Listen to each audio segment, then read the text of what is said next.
शांताकारं भुजगशयनं पद्मनाभं सुरेशं विश्वाधारं गगनसदृशं मेघवर्णं शुभांगं लक्ष्मीकान्तं कमलनयनं योगभिर्ध्यानगम्यं वंदे विष्णुं भवभयहरं सर्वलोकैकनाथं सर्वलोकैकनाथं। वसुदेवसुतं देवं कंसचाणूरमर्दनं देवकी परमानंदम श्रीकृष्णं वंदे जगद्गुरुं श्रीकृष्णं वंदे जगद्गुरुं श्रीकृष्णं वंदे जगद्गुरुं। कृष्णाय वासुदेवाय हरे परमात्मने प्रणतक्लेशनाशाय गोविंदाय नमो नमः गोविंदाय नमो नमः। श्री कृष्ण गोविंद हरे मुरारे, हे नाथ नारायण हे वासुदेव। श्री कृष्ण गोविंद हरे मुरारे, हे नाथ नारायण हे वासुदेव। श्री कृष्ण गोविंद हरे मुरारे, हे नाथ नारायण हे वासुदेव। श्री कृष्ण गोविंद हरे मुरारे, हे नाथ नारायण हे वासुदेव। आप सभी उपस्थित महानुभावों को भगवान श्री गोविंद का स्नेहपूर्ण आशीर्वचन प्राप्त हो और मेरा कोटसा वंदन प्राप्त हो। क्योंकि श्रोता जो होता है वह वक्ता से अधिक ज्ञानी होता है। श्रोता वक्ता ज्ञान निधि। गोस्वामी जी ने कहा कि श्रोता और वक्ता दोनों ज्ञान की निधि हैं, ज्ञान का खजाना है। तो पहले श्रोता का नाम लिया ना, पहले वक्ता को बाद में कहा। श्रोता नहीं है तो वक्ता कुछ कह नहीं पाएगा। इसलिए श्रोता जो होता है वह वक्ता से विशेष ज्ञान वाला होता है। क्योंकि जो कुछ वक्ता कहता है तो उसको ग्रहण करने की क्षमता तो श्रोता में ही होता है। जैसे इस संसार में बहुत प्रकार का अनाज उत्पन्न होता है तो प्राणियों के लिए होता है। यदि प्राणी उसको ग्रहण ही न करें, खाए ना, तो अनाज की उपयोगिता नहीं है। अनाज की उपयोगिता तभी है जब समस्त प्राणी मात्र उसको ग्रहण करें। अनाज हमारी सृष्टि की जो प्रकृति है, जो सृष्टि का रचनात्मक शक्ति हो, वो इसीलिए उत्पन्न करती है ताकि प्राणियों की जो क्षुधा है वह समाप्त हो जाए। तो सभी श्रोताओं का इसी प्रकार श्रोताओं का भी महत्व है। ज्ञान का जो ज्ञान पर चर्चा होती है तो श्रोताओं के निमित्त होती है। इसलिए श्रोता विशिष्ट हैं और उनको सादर प्रणाम। तो कल की व्याख्या में हम सभी ने श्लोक संख्या 7 के रजो रागात्मक विधि, जो रजोगुण है वह राग स्वरूप है, इस पे चर्चा कल की हुई थी। और आज की जो चर्चा है वह हम शेष जो श्लोक संख्या 7 का जो अवशेष भाग है, विद्धि तृष्णा संग समुद्भवम। रजोगुण जो है तृष्णा और आसक्ति से उत्पन्न हुआ है, ऐसा हे अर्जुन तू समझ जान। साफ कह दिया उन्होंने, इसको समझो आप कहाँ से उत्पन्न हुआ। तो कहा तृष्णा संग समुद्भवम। तृष्णा और आसक्ति से रजोगुण की उत्पत्ति होती है। अब देखिए यहाँ पर जो श्री भगवान ने कहा, पहले कहा था यहाँ पर प्रकृति संभवा, सत्वम रजस्तम इति गुणः प्रकृति संभवा। तो यहाँ भी दो बातें हो गई ना, इसी बात को समझना है हमको। श्री भगवान ने पहले श्लोक संख्या 5 में कहा था सत्वम रजस्तम इति गुणः प्रकृति संभवा। सत्वरजतम 3 गुण प्रकृति से उत्पन्न होते हैं। और यहाँ पर रजोगुण के लिए कहा तृष्णा संग समुद्भवम विद्धि। रजोगुण को तृष्णा और आसक्ति से उत्पन्न हुआ समझ। तो तृष्णा और आसक्ति से रजोगुण की उत्पत्ति बता दी यहाँ पर।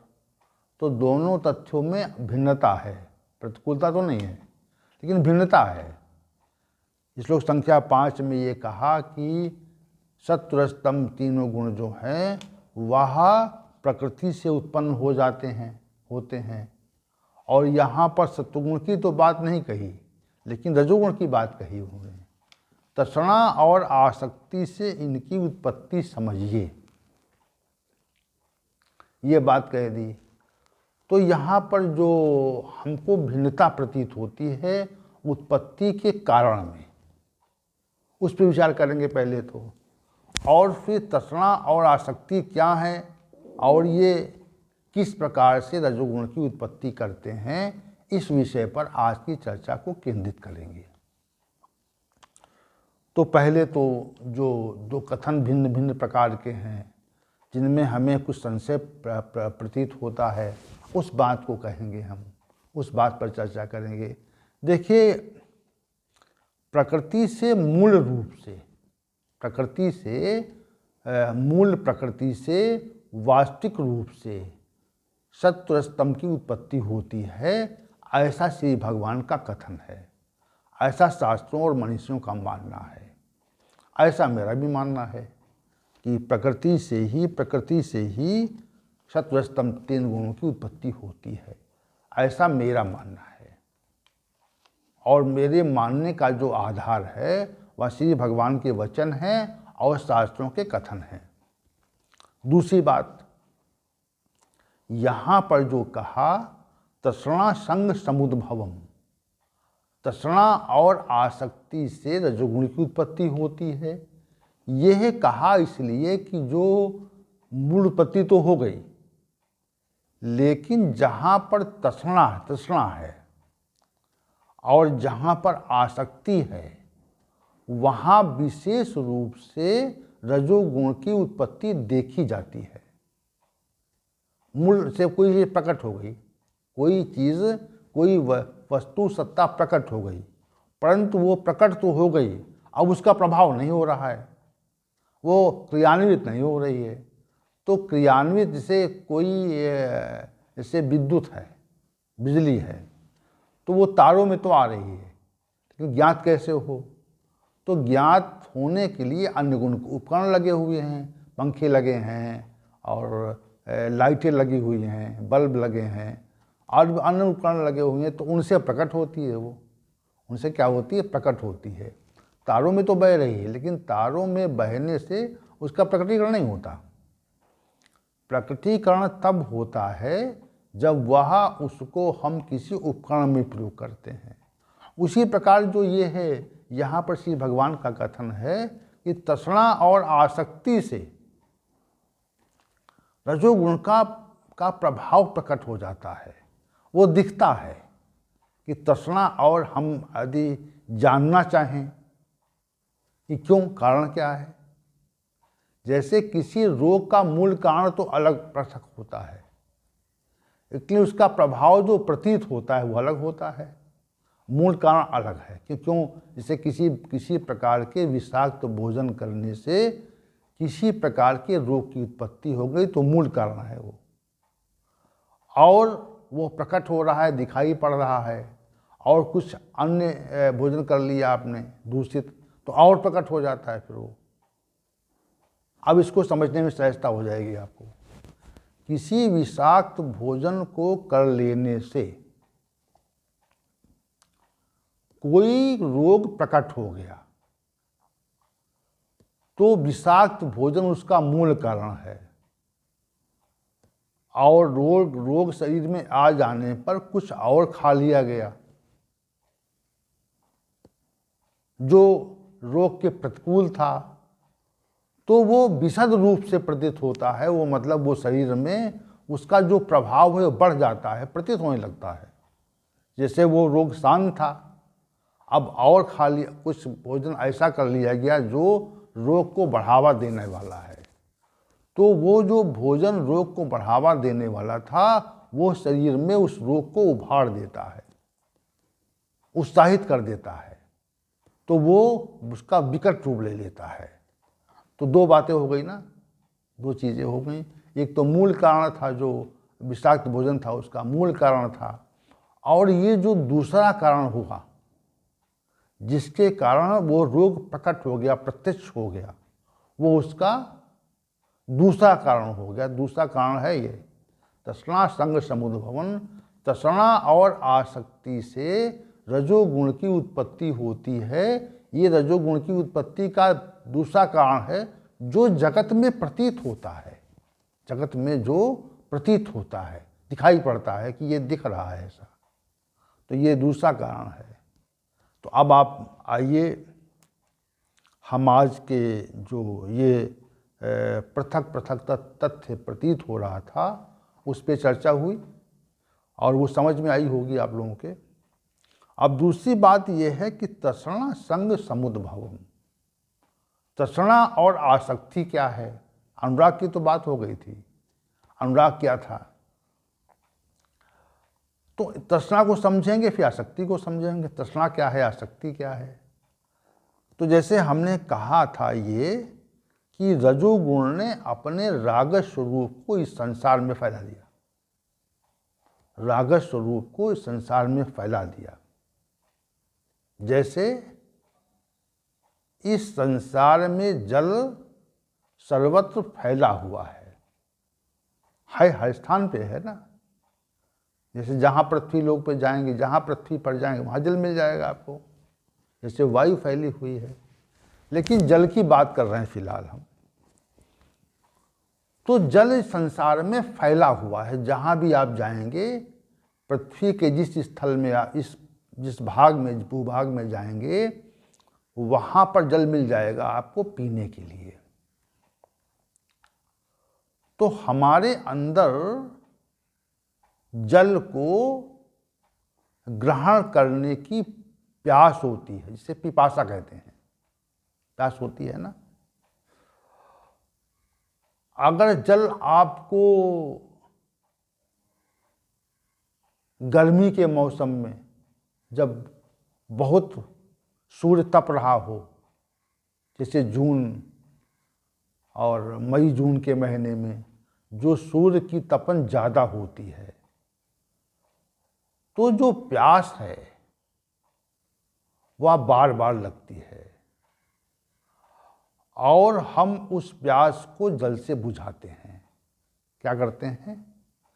प्यास रूपी अग्नि जब प्रकट होती है तो जल ही उस प्यास रूपी अग्नि को बुझाता है।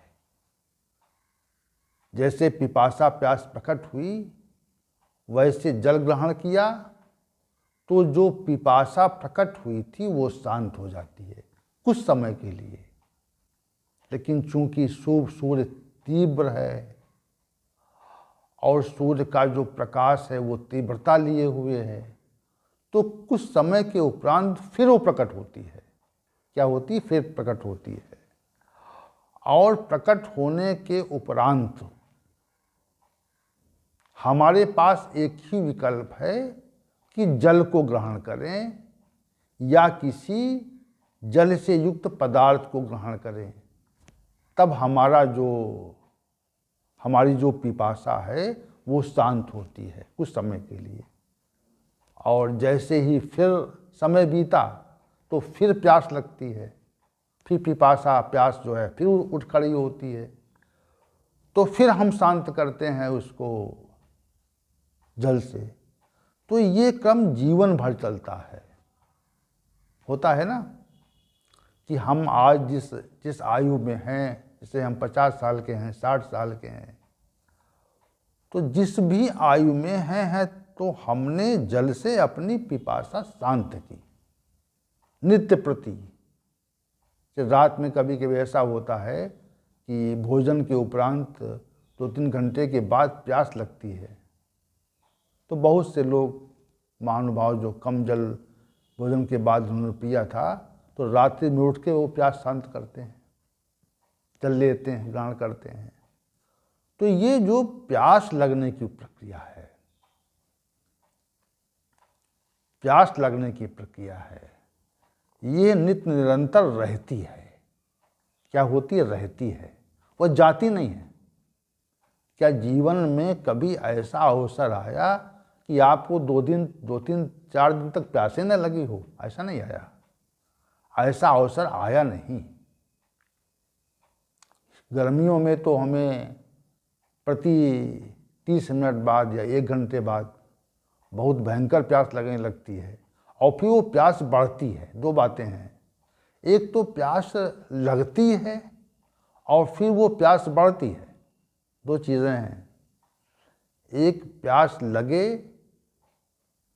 और उसका जो लघु स्वरूप है, कम मात्रा में है, वह प्रकट हो, और जैसे ही समय आगे बढ़ता है तो उसका मध्यम स्वरूप प्रकट हो जाता है, और जैसे ही और समय बीतता है तो उसका जो तीव्र स्वरूप था पिपासा का, वो प्रकट हो जाता है। तो जैसे ही तीव्र पिपासा प्रकट होती है तो हम सब कुछ सारे कार्य छोड़ करके जल ग्रहण करते हैं। जल की आवश्यकता बढ़ जाती है, उस समय जल की आवश्यकता बढ़ जाती है। फिर उस पिपासा का की निवृत्ति का एकमात्र जो साधन है वो क्या है? जल की पिपासा की निवृत्ति का एकमात्र साधन जल ही है, और जल से अपनी तीव्र पिपासा को हम सभी शांत करते हैं कि प्यास बहुत लगी थी, ठंडा जल मिला, शीतल जल मिला, तब हमारी पिपासा शांत हुई, बड़ा आनंद आया। जैसे कोई व्यक्ति बहुत प्यासा हो और उस बहुत प्यासे व्यक्ति को काफ़ी समय तक, पर्याप्त समय तक जल न मिले, तो जहाँ पर जल मिलेगा, जहाँ पर संभावना होगी, वहाँ पर वो तेजी से जाता है, तीव्रता से जाता है, गति से जाता है, और वहाँ पहुँचे जहाँ पर जल हो, और जल वहाँ उपस्थित हो, और जल कोई आपको प्रदान करे, और उससे पहले कहे कि ये जो मिष्ठान थोड़ा सा अच्छा रखा हुआ है, ये पहले ग्रहण करो, तो मनुष्य मिष्ठान की उपेक्षा कर देगा, कहेगा नहीं, पहले जल हम ग्रहण करेंगे, मिष्ठान की बात तो बाद में। अच्छा मिष्ठान है, कितना भी अच्छा हो, लेकिन जो पिपासा है, जो प्यास लगी हुई है, वह पहले शांत करेगा मनुष्य, पहले जल पिएगा। तो अब समझ गए आप कि पिपासा कितनी प्रबल होती है, पिपासा कितनी प्रबल होती है। वह इतनी प्रबल होती है कि वह तत्काल शांत होनी चाहिए किसी न किसी प्रकार से। और श्री भगवान ने जो यहाँ ये कहा, तृष्णा शब्द प्रयोग किया है, तृष्णा भी पिपासा का ही स्वरूप है। सांसारिक विषयों में इतनी पिपासा होती है, सांसारिक विषयों के प्रति इतनी प्यास होती है कि वह जल के प्यास की तरह से बार बार लगती है। उसी को हम तृष्णा कहते हैं। सांसारिक विषयों का शब्द रूप रस स्पर्श गंध का इतनी प्यास होती है कि वो समय बीतने के साथ साथ पुनः लगती है, और हम उसको बुझाने के लिए विषयों का आश्रय लेते हैं। क्या करते हैं? जिस विषय की प्यास लगती है, शब्द की लगती है, रूप की लगती है, स्पर्श की लगती है, शब्द रूप रस की लगती है, और गंध की लगती है। तो जिस भी विषय की प्यास लगती है, हम उस विषय को की प्यास को बुताना चाहते हैं। तो यह विषय की बात हो गई। तो जो विषयों की प्यास है, संसार में बड़ी प्यास है। संसार में विषयों की प्यास से ही तो ये संसार अतृप्त है, मनुष्य अतृप्त है। विषयों की प्यास से ही तो मनुष्य अनेक प्रकार की चेष्टाएं करता है। विचार करना इस विषय पर। तृष्णा, तृष्णा जो पद प्रयोग किया यहाँ पे, तृष्णा यही है। तृष्णा सांसारिक विषयों की प्यास को तृष्णा कहते हैं। विशेष प्रकार की तृष्णा होती है। प्रत्येक मनुष्य की समय के साथ तृष्णा उत्पन्न हो जाती है और वह तृष्णा रहती है और उसको बुझाने का हम प्रयत्न करते हैं। क्या करते हैं? बुझाने का प्रयत्न करते हैं। उस बुझाने के प्रयत्न में हम अपना जीवन समाप्त कर देते हैं। लेकिन वह तृष्णा इतनी विशद है, इतनी गंभीर है कि वह बुझती नहीं, या नहीं होती, बुझती नहीं है। वो तृष्णा बराबर रहती है, उसके बुझने का कोई स्थिति नहीं है, वो रहती है। बार बार, जैसे जल को बार बार पीकर हम अपनी पिपासा को शांत करने का प्रयास करते हैं, वैसे ही हम विषय भोगों की आकांक्षा में, विषयों के सेवन से हम अपनी पिपासा को शांत करने का प्रयत्न करते हैं, परंतु वो कुछ क्षण के लिए शांत होती है और वो पुनः लग जाती है। ये विशेष बात है। इस तथ्य को हमें समझना चाहिए। श्री भगवान ने कहा तृष्णा से उत्पन्न होता है रजोगुण। और ये तृष्णा होती क्यों है? जिससे कहते हैं प्राण का धर्म है, ये प्राण का धर्म है। पिपासा, प्यास जो है वो प्राण का धर्म है, प्राण के कारण होता है। प्राण चलता है तो पिपासा लगती है। परंतु ये जो सांसारिक पिपासा है, ये रजोगुण का धर्म है। किसका धर्म है? रजोगुण का धर्म है। तृष्णा संग समुद्भवम, तृष्णा से रजोगुण की उत्पत्ति होती है। रजोगुण के कारण ही मनुष्य में ये जो सांसारिक विषयों की तृष्णा है वह प्रकट हो जाती है, पिपासा प्रकट होती है। और इस संसार में विषय भोगों की पिपासा को, तृष्णा को समाप्त करने के लिए माया ने अनेक साधन प्रकट कर दिए हैं। उन माया रूपी साधनों से हम मनुष्य तृष्णा को, अपनी सांसारिक विषयों की तृष्णा को मिटाने का प्रयत्न करते हैं। क्या करते हैं? मिटाने का प्रयत्न करते हैं। और परंतु मिटती नहीं है, जल्दी नहीं मिटती है। ऐसी ऐसी वस्तुएं प्रकट कर दी हैं श्री भगवान ने। किसी में तो एक ही विषय है, शब्द ही है, किसी में रूप ही है, किसी में स्पर्श ही है, किसी में गंध ही है, किसी में रस ही है। जैसे किसी फल में रस है, रस है, फल मीठा है, तो मिठास उसकी जो है वह रस है उसका, मीठा मीठा रस।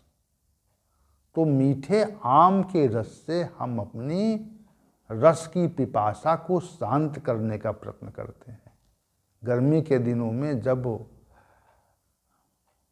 मीठा आम आता है तो उसको खा करके हम अपनी पिपासा को समाप्त करने का प्रयत्न करते हैं।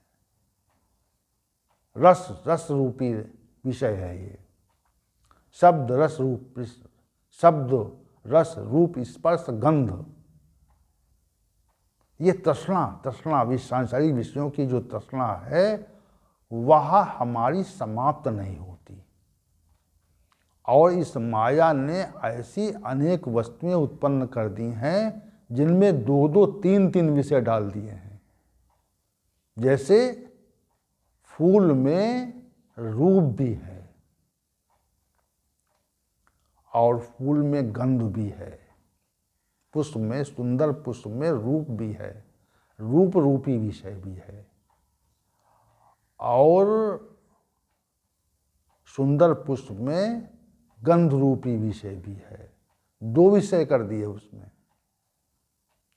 और दो विषयों में मनुष्य, दो विषयों के रहते मनुष्य उस पुष्प को सूंघता भी है और देखता भी है। दो प्रकार के विषय यहाँ पर उत्पन्न हो गए। यहाँ पे सूंघ भी रहा है, गंध भी ले रहा है, गंध रूपी विषय की भी पूर्ति हो रही, तृष्णा शांत हो रही है, और रूप रूपी विषय की भी तृष्णा शांत हो रही है उससे। ऐसा ऐसा ऐसा माया ने प्रकट कर दिया है।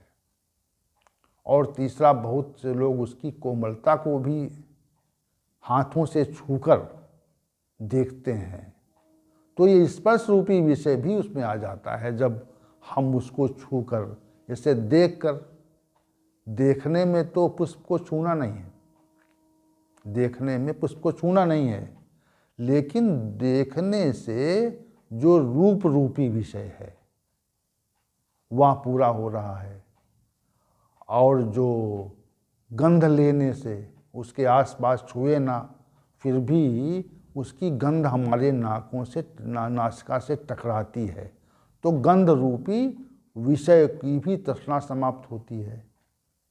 और तीसरी बात यह है कि उसको अगर हाथ से छुएं, फिर हम हाथ से उसको छुएं, तो छूने पर हमारी स्पर्श रूपी जो विषय था उसकी भी तृष्णा समाप्त हो। स्पर्श रूपी की कैसा है यार, इतना सुंदर है। पहले तो रूप रूपी विषय के प्रति आकर्षित हो जाते हैं हम, और फिर पुनः गंध रूपी विषय की ओर आकर्षित होते हैं। तो जो इतना सुंदर है, इतना गंध, इतनी सुंदर सुगंध वाला है, तो वो कितना कोमल होगा, वह कितना कोमल होगा। को तृष्णा जो है वह स्पर्श की तृष्णा, स्पर्श रूपी विषय की तृष्णा उत्पन्न हो गई। देखिए अब आप, तो पहले एक वस्तु एक ही है, पुष्प एक ही है, कि सुंदर पुष्प एक बगीचे में खिला हुआ है, और खिले हुए पुष्प की सुंदरता को हम देख रहे हैं। बहुत सुंदर पुष्प है, रंग देख रहे हैं उसका, उसकी पंखुड़ियाँ देख रहे हैं। तो पंखुड़ियाँ देखने पर हम देखते हैं कि ये जो पुष्प कितना सुंदर बना हुआ, इसका आकार कितना सुंदर है, रंग कितना सुंदर है, कितनी इसकी भगवान ने इसको कितना सुंदर बनाया है। तो रूप रूपी जो तृष्णा थी वो हमारी शांत हो रही है। और फिर उसके पास जाते हैं तो नासिका में उसकी गंध टकराती है, कोमल गंध टकराती है। तो कोमल गंध टकराने से जो हमारी गंध रूपी विषय की तृष्णा थी वो समाप्त होती है। फिर जिज्ञासा बढ़ती है। जिज्ञासा क्या होती है? तृष्णा बढ़ती है, और फिर उसकी वो कोमलता को हम प्राप्त करना, कोमलता को हम छूना चाहते हैं, छूकर उसकी कोमलता का आभास करना चाहते हैं। यह स्पर्श रूपी तृष्णा का की हम पूर्ति करते हैं, उससे उसको छूकर उसकी कोमलता को देखते हैं। तो रूप, गंध